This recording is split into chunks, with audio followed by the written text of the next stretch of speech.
Hello, and thank you for downloading this, episode 2 of Mind the Gap, Transport for London's new podcast.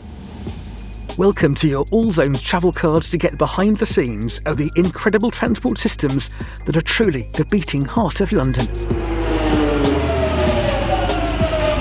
mind the gap. Now, the head people at TfL asked us to do an episode on innovation if we could. Well, we realised quite quickly the Tube has been an incredible innovation since day one, but actually it's made up of thousands of tiny innovations. In fact, every area of it has seen groundbreaking tech, design and, frankly, thought. And without all those innovations, we wouldn't have the system we do today. It's built right into the organisation's DNA, and you can see it carrying on right into the future.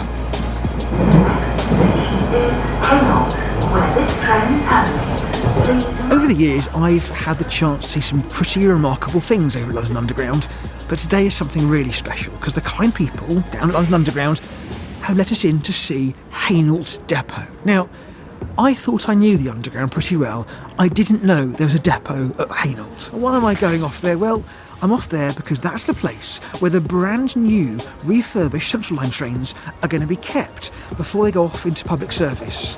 And tomorrow, we're going to see one of those trains in service. But today, we're having a sneak preview to see it up close and in person.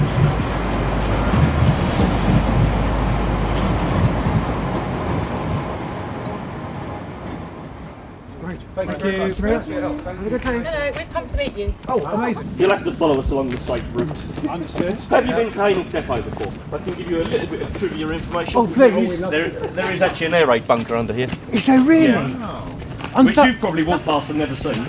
No, Is it sealed up? Yeah. No, it's open. There's a workshop in here. That's brilliant. That's the thing, like, everything in TfL is actually disused, isn't disused and abandoned at all. It's just Every square inch. it's just been reused and repurposed. Bunker. No, look at that! We just call it that. It's got an in and an out. So there's one in Look, there and one it's in actually it's there. a proper bunker. So we'll walk along the lift road. So if the crane's in operation, you have to wear a hard hat, but we're not expecting the crane to be working. Oh, I love this. So, because what we've done is, rather than escort you out into the yard, which is technically track, put the train in the cleaning shed, and then with a train next to it, it's no longer the track. So it's the safest half. This is our train here on the right-hand side. This is the Yeah, into so the cab. into the cab. Into the cab. Into the driver's cab. I mean, I should through the cab. Out of the cab again. Look at that. So the Central Line Improvement Programme, or CLIP, was the acronym. I mean, it makes it sound like it's very simple, doesn't it? CLIP. It's short, snappy, easy, simple, right? No, it's anything but. This is a massive project for the Underground. It's a huge investment as well. It's mind-blowing what they're actually doing here, because they've taken these 30-year-old tube trains, they're stripping them all back and replacing it and upgrading it.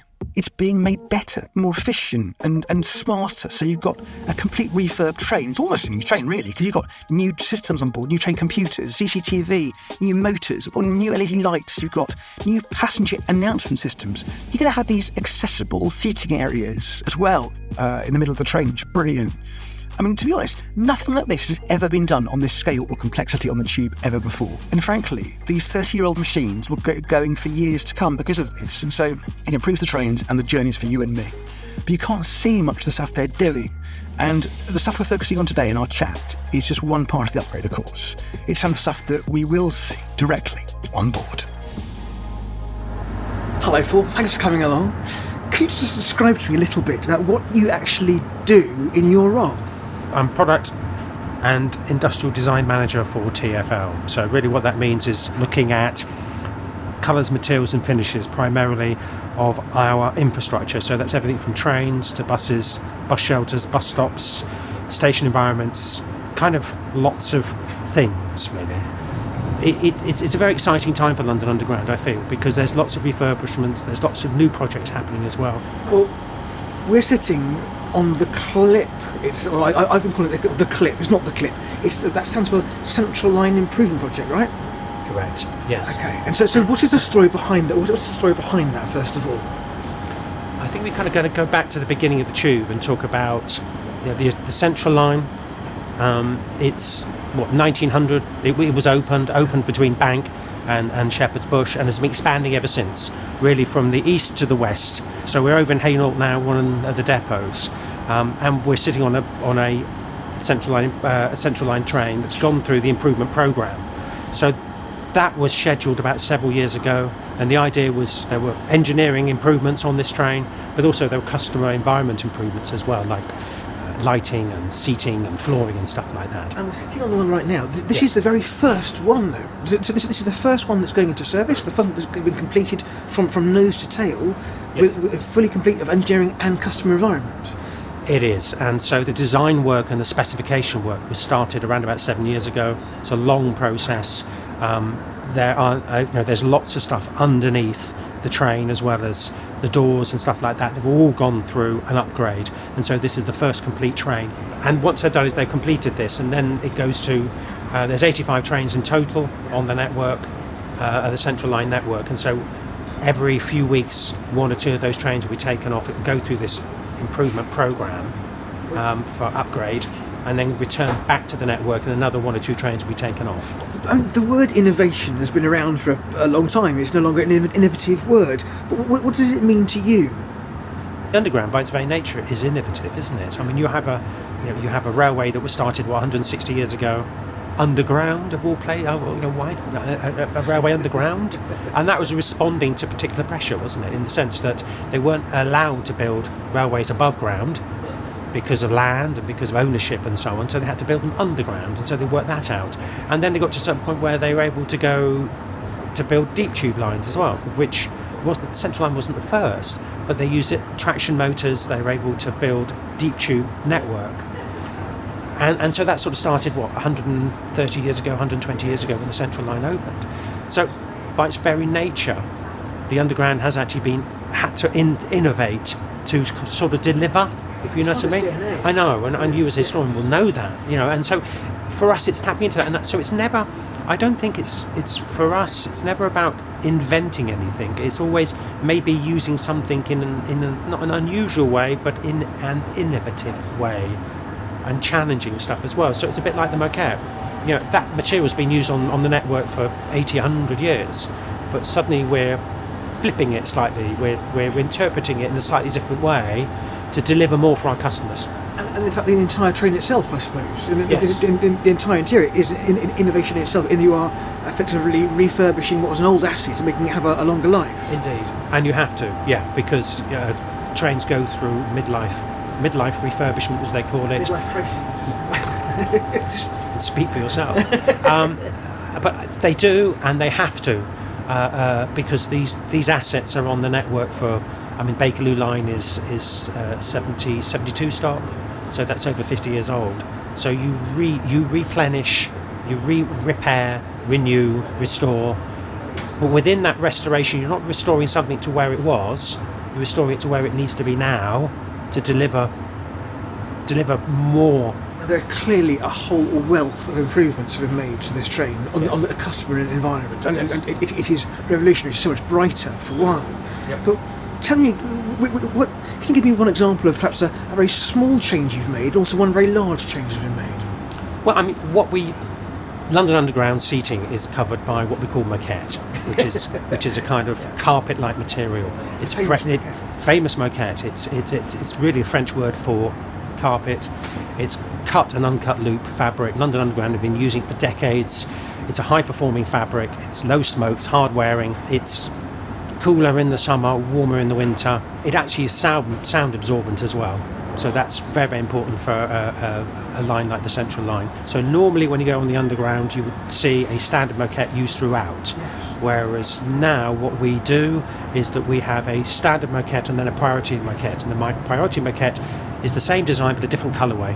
As well as a different colourway, we also have a badge set in the middle of the priority seat saying this is a priority seat. But what we want to do is demarcate that seat in a stronger way. Yes. So in a way that is the instruction, and the demarcated moquette is more of a nudge, more of an encouragement for people to to maybe surrender that seat or give that seat up. What we're looking at here, it's the central line. It's got two different moquettes, but there's lots of circles and diamonds throughout. So is the diamond between the grey diamonds? Are they from the Metropolitan Railway diamond? Is that what it's coming I think it's a transportation motif, so that's what we kind of used. We used within the design. So I think there were a number of motifs within it that linked into sort of transportation. And you've got these red circles, a little bit like your red circles of your bar and your bar and circles of your main logo, that run across, and this red thread that runs throughout along the train. Indeed. Yes, the kind of connecting thing from east to west. Well, this is the first of the Central Line Improvement Project trains. There must have been a lot of people working on this throughout the project, right? Yeah, I mean, we've come to Hainault Station and also the depot. I didn't even know they had a depot here. And there's 160, 180 people working here. It's astonishing. And they go to Ruislip, which is where the main depot is, and that is hundreds, if not thousands, of people working there. And then you go, I think the work for Clip will actually be undertaken at Acton depot as well. That's where 2 or 3 trains will be taken out, or 1-2 trains will be taken out at any one time to be worked on. So we're seeing it here, a train that's been refurbished and redone, given a new lease of life, with a cast of hundreds supporting it and delivering it. And that's the hundreds, maybe within TfL there'll be subcontractors, contractors, and various other external bodies as well that will be delivering refurbished elements and then be brought back and placed on that train. And somehow you brought it all together, and it all looks like it was all meant to fit together in one thing. The right colours, the right tones, it sits together, and it feels like it is always meant to be like this. Is that what success looks like? Thank you so much for coming along, Paul, because this is the first of the trains to be completed, isn't it, here in the depot?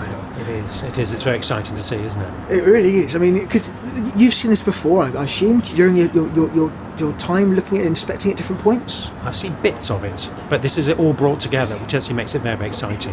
You know, I've seen photographs, I've seen illustrations, I've seen bits. Bits have been delivered to the office for me to sign off. But it's like you bring it all together. I think it's a bit like Christmas, isn't it? A new FX model, you know. Been assembled for you. Yes. But here it is, inside the box of the big shed. So next thing, I guess, is to take it out into the open air and see it in the light outdoors. Yeah, and also to see it in customer service, see what customers make of it. That's always interesting. I can't wait to see that. Paul, thank you so very much indeed for today. It's been fascinating to learn what you've put into this train, how your teams work with it. So let's hop off now. I'll see you tomorrow morning, 10:30, Platform 1, Hainault Station. Let's see it out in service, out in the daylight. Wow, it's suddenly got very, very busy indeed down here. Clip team. Oh, is this the team behind it then? So everyone here on the platform are members of staff? Members of staff from the Central Line Improvement Programme team. I'm looking to the platform now, and there must be, 200 people, if not more, 300 people coming down. It's going to fill the train. Yeah, we don't get out much, do we? You know what I mean? It's like, it's really, no, but it's really exciting to celebrate a major milestone, I think. Where it comes, right, okay. Excited, he's sounded his whistle. And the front's the same, Cleaner, nicer. Oh, hello.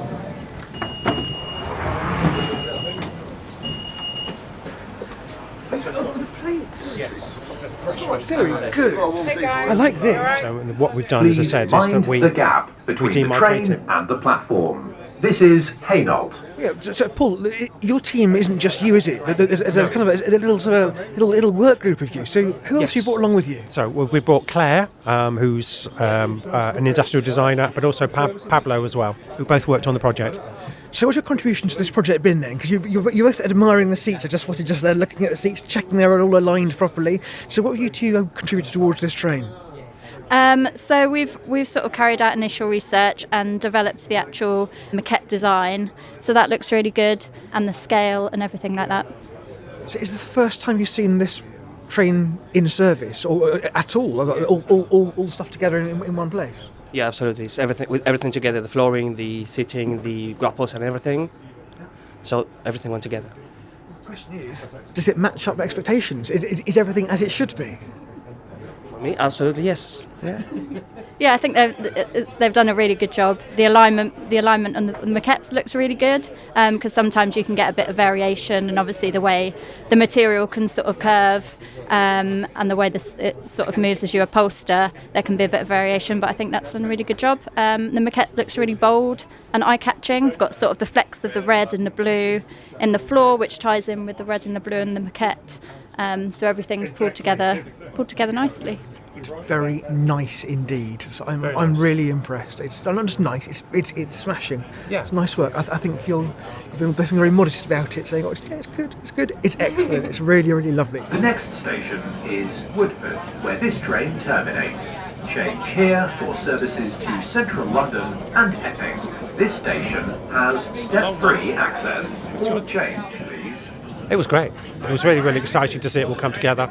Some very happy, smiley faces on the train. But yeah, it's very exciting.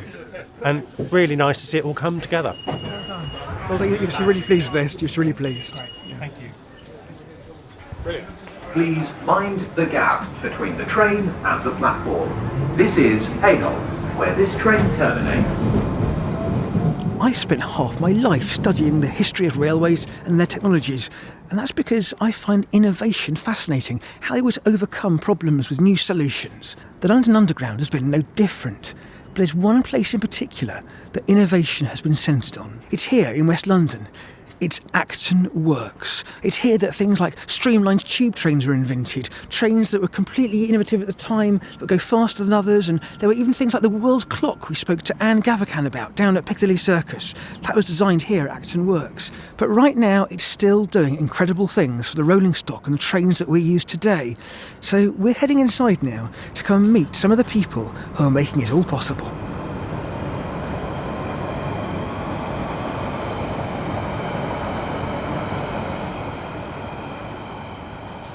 Well, now we're inside Acton Works, this massive enclave on the edge of Acton and the Railway Engineering Workshop. And I'm here with Aaron Locke. Aaron, what do you do here? Hi, I'm the operational manager of the Railway Engineering Workshop, so I'm in charge of pretty much everyone on the shop floor, which is roughly over 300 staff. So I'm in charge of all the projects and, making each project run smoothly. Right, lovely. Well, can we go and see the shop floor? Yeah, I'm happy to take you around the shop floor. I'll show you each parts of the areas of what we build on the underground. I can't wait to see this. All right. So just to explain what we're seeing here, we're standing on this mezzanine level in this vast, almost like a warehouse, like a factory. Little cubicles here beneath us of people working away on. Some are doing litter bins, some of them are doing bits of electrical equipment, some of them are doing something that's steaming over there in the corner. Not quite sure what's going on over there. Just tell me, if you're talking to, say, my mum, right? My mum is over there. Explain to my mum what is going on in this building. What's this building for? I mean, you said the detail about it, but what's the purpose of the REW generally? The purpose of REW, in a nutshell, it's a bit of a quote for the underground, is to keep London moving. Quite honestly, that's everything that's sent through here is to get the trains quickly off the railway and serviceable very quickly back. So we're looking, like I say, a train a week. We're looking at the clip. That's really what it is getting that old train back to use as quick as possible without trains being pulled out of service, so it doesn't affect the customers. That's in a nutshell what this workshop does. And that's why you're doing all that at such rapid pace, and why you've got this efficiency drive going on to get things faster and faster. Exactly that. It's a very busy workshop, but I think any engineer worth their salt likes a busy day, and it's never not a busy day, I can tell you that much. That's what I like to hear. Right, can we go and have a look downstairs? Yep. Great. I mean, I'm looking at this now.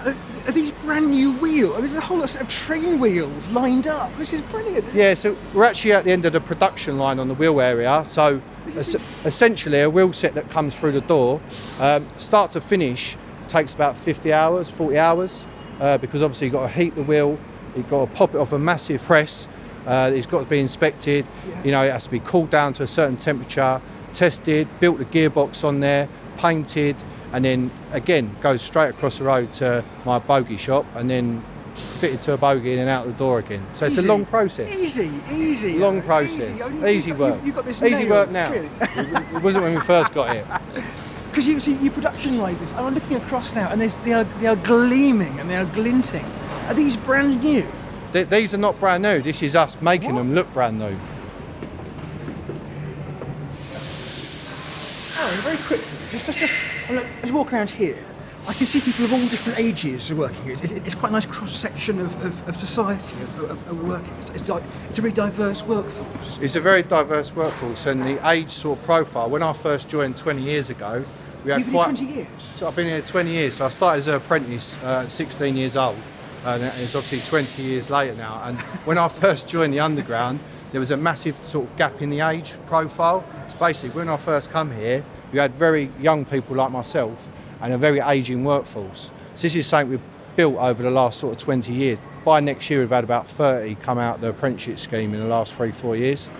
Your passion comes through for this, right? It's obvious, you love this. It's 20 years later, you can't dislike it, surely. So, I mean, you're obviously doing this because you love it. I do love it, and that's where, like I say, and I think that's the one thing that I've, especially with apprentices and anyone we employ, it's got to be a bit of a passion. I mean, the fact that you guys are actually doing everything in-house on this site is amazing. In London still, we have all those skills being retained, and you're growing the skills as well. It's a lovely story.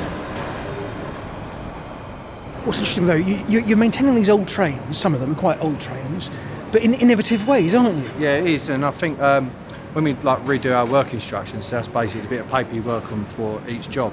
They get more and more intricate as they go, so more and more detailed. And then, like I say, as the jobs move on with maintaining it, we look at better ways of actually, the tooling down to the shop floor, the layout. It's every time we redo a project, it's not just the same old.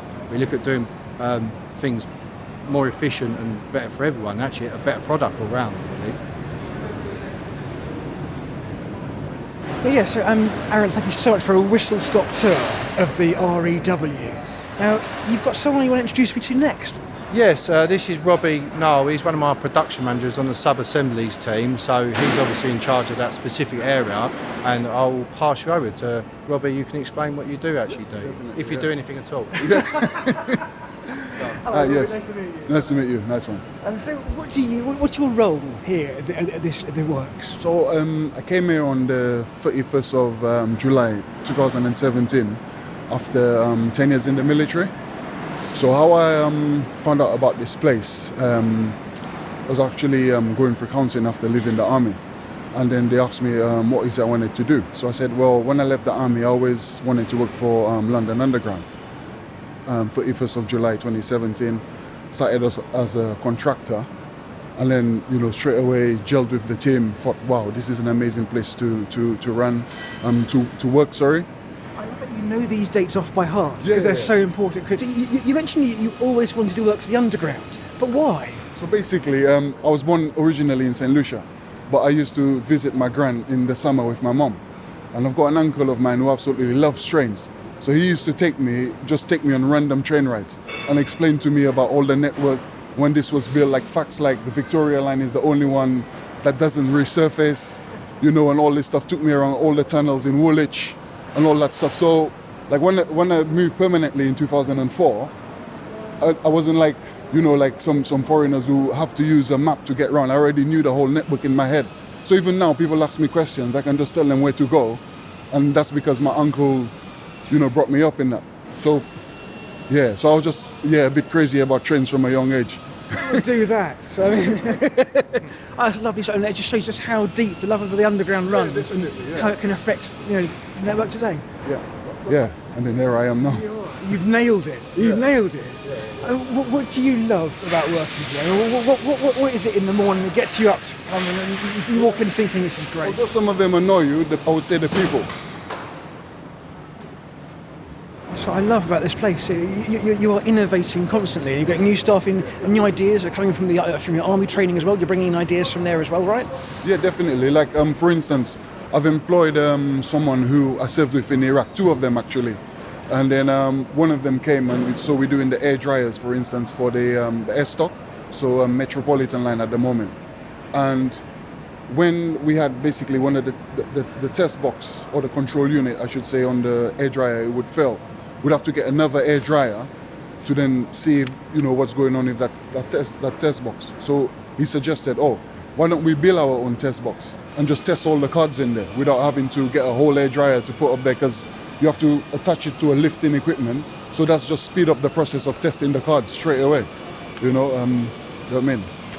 Trains are going through faster, lower cost, our passengers quicker. That means that passengers are happier and everything runs smoother. Everyone's happy, so well done.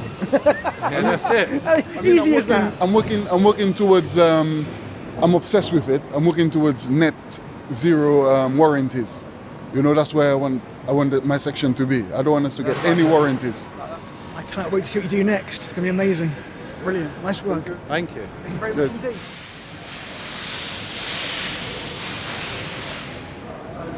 That was a lovely chat we had just then, but there's someone else apparently you'd like me to meet, isn't there? This is Rebecca Cooper. She's one of my production managers who's in charge of cases, brakes and the door engine section. So probably a quarter of my workshop. And Becky's been here longer than me, haven't you, Becky? I'll pass you over now. What's the introduction? Yeah. I've been here 27 years. I came here as a temp, just doing data entry, and then just ended up, I was in procurement and then down onto the shop floor. We overhaul mainly brakes, so all the brakes that go on the train. We again overhaul the door operators, which open and close the doors. So we let the people on and off, and we stop the trains. Well, thank goodness for the work that your team does. And it sounds silly, but in my expectation of a railway workshop is to have massive old cranking machinery and big old iron things and lots of old sort of oily stuff. But this is actually, it's pristine, it's clean, it's light and airy, the equipment's brand new, and it's actually high-tech stuff, and the digital displays and things. It's you are using new materials and new technology to new look ways after. of working. Yeah. No, we definitely are trying. We're definitely trying to become more modern in the way we operate. I always wondered, do you feel you're playing a part in London's movement and London's growth? Because that's what you're doing, right? Yeah, no, I think definitely are. I think you're keeping the old stock running, like the Bakerloo line, and then you've got the modern stock coming in. But every time I go on the tube, you do look, there's my brakes, there's my... oh, the doors are opening. It's a good job to have. Yeah. And everyone's proud to work with the Underground. Yeah. Because it is a big family. Yeah. But so do you honestly really go on the tube sometimes and kind of just check things? I do check underneath the train. I go, oh look, there's, and if people are with me, I go, I fixed that. I love that, and that's dedication. That is a true Londoner speaking. Yeah. Looking at the stuff that you've done, it's lovely. You know what? I think you've shown here more than anywhere I've seen that it's you lot are amazing. Thank you very much.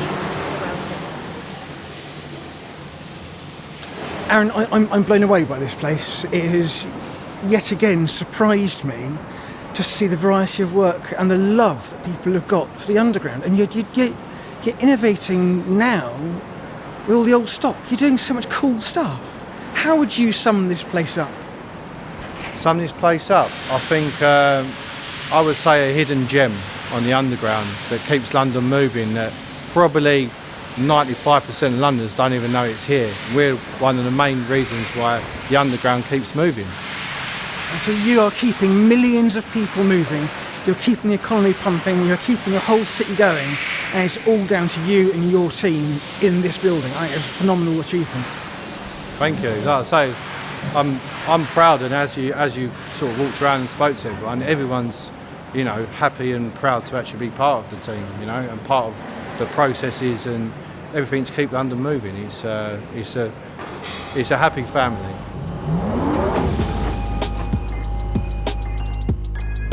Do you know what?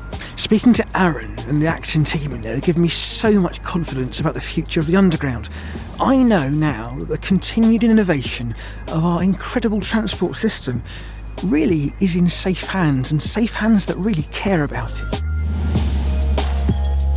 This episode of Mind the Gap has almost reached its final destination. Please stay on the platform where you can download the next episode, number 3. It's more on the love of the tube via stories of connecting people and places. Thank you for travelling with me and the crew. I've been Tim Dunn, and remember, please always mind the gap. Mind the Gap is an 1860 production for Transport for London. The producer was Marnie Woodmead, with some additional writing by Tim Dunn. The executive producer was Adrian Hyatt. And special thanks to the staff of TfL who've helped make this podcast